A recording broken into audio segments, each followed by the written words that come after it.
Welcome to Does It Matter by Brainy Ballers, where we dissect the game with cutting-edge analytics to give you the upper hand. We analyze everything from hand sizes to average depth of targets to uncover hidden trends that no one else sees. Say goodbye to guesswork and hello to data-driven domination. Because here at Brainy Ballers, we don't just watch the game, we understand it. So get ready, it's podcast time. Welcome to the deep dive. Okay, today we're digging into a really big question.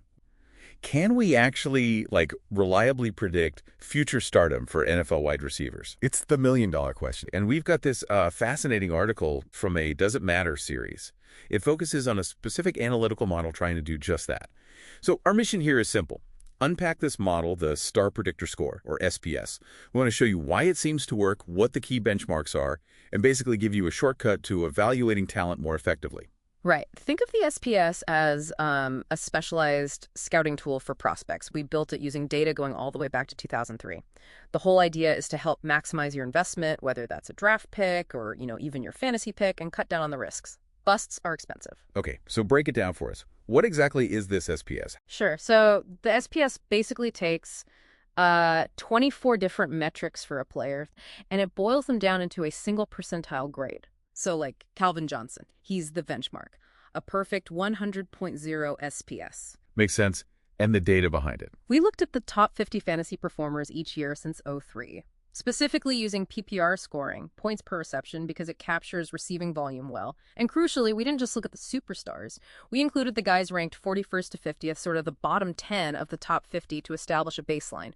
What does just good enough look like compared to elite? That's smart. And I think you mentioned this works best for certain draft picks. Yeah, that's a key point. Where the SPS really seems to show its predictive power is with wide receivers drafted in the first and second rounds, those high investment players. Gotcha. Okay, let's make this real. You mentioned a surprising real-world example, maybe from the recent draft class. Right.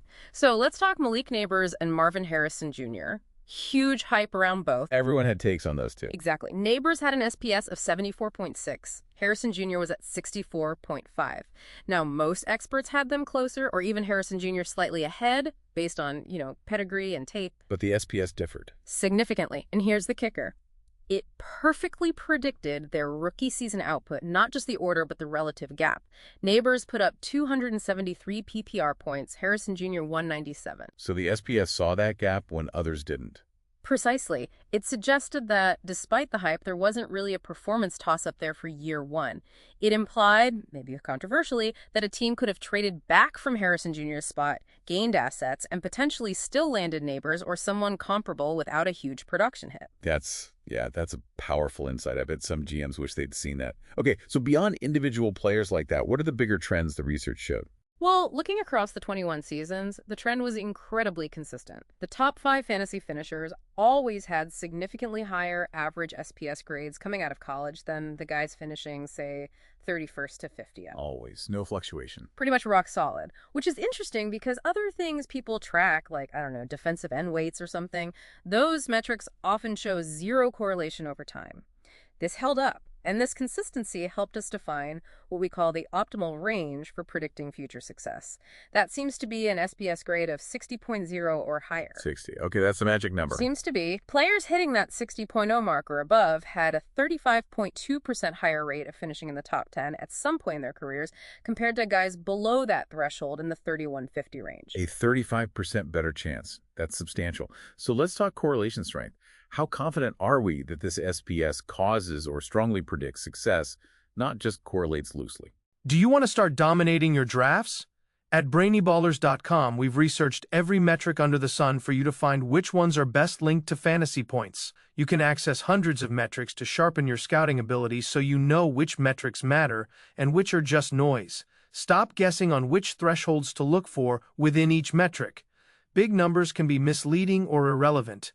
Our Ultimate Athlete Blueprints reveal essential scouting metrics, their importance, and benchmarks within each metric that help predict a player's probability of being a success or bust. Elevate your scouting ability with Brainy Ballers' Ultimate Athlete Blueprints today. Click the link in the description. Now back to the show. Great question. For the stats folks out there, We calculated the Pearson correlation between SPS grades and future fantasy production. It came out at 0.334. And 0.334. Is that good? It's actually considered strong in this context. You know, for world-class athlete analysis, anything above 0.1 is often seen as noteworthy. So 0.334 is substantial. Compare that to other metrics people use, like PFF's drop rates. That's about 0.266.